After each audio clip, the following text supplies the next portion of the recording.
Yeah. Yeah. One question, Paul. I understand you're also a presenter and producer of a radio show, Yeah. which demands, a really strong proficiency in communication. And communication is one of the top problems or gaps identified by STEM, where employers are still looking for the fresh graduates.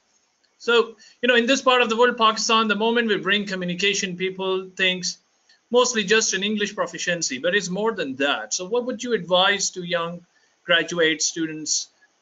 What is your perception of communication and how should they go about in improving it? Yeah, absolutely. And that's a really great question, Ali. I mean, one of my things is that public speaking is a really powerful thing. And I think everybody that seeks to have a career in business, whether that's running their own business or being in a leadership position in another business, one of the first tasks is to be able to present their ideas, thoughts, and opinions on a platform. Yeah. And public speaking for me is a massive, massive bonus. Now, interestingly, when I was younger, I was very, very introverted and very, very quiet. And I did my first public speech totally and utterly by accident. I never planned it. I never meant to do it. I didn't want to do it. It just happened. When you've got longer, I'll tell you the story sometime.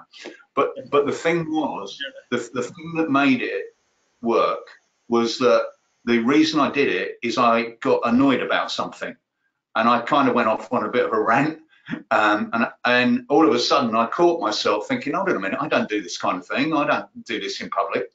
But it hit a nerve, and people came up to me afterwards and went, could you come and tell my people that? Can you come and do this? And before I know it, I was getting paid to speak in public, to basically tell people what was getting on my nerves. And I thought, wow, I can make a living at this. This could be good.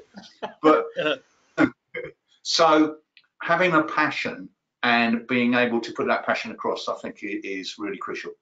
And I think that's the seat of communication. And in my career, I used to work as a motivational speaker eventually on the international circuit, and I've seen so many speakers and the similar formats, a formatted tool, unaccustomed as I am to speaking in public, I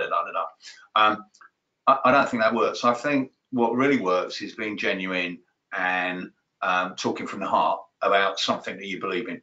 And that's really all it takes. But coming back to my previous point about communication isn't always about telling somebody something. The biggest part of communication is learning stuff, is asking people questions, is talking to people. I tell you, I used to work for Citibank, the US bank, and I was head of electronic banking when we didn't have electronic banking, i.e. in the late 1970s and early 80s, before the internet, before anything. So, it was an easy job because there were only 3 computers and I could work one of them. But I had a load of people work for me, and up until that point, I'd been a techie.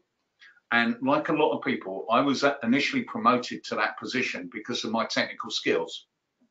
And a lot of people find themselves in leadership positions because they're technical. Yeah. Yeah. And it's used as a promotion, a gift, a recognition for your technical skills. But of course, being a techie isn't the same as being a leader. And one of the things that I noticed amongst my contemporaries is they had this penchant for wanting to tell everybody how to do things. Yeah.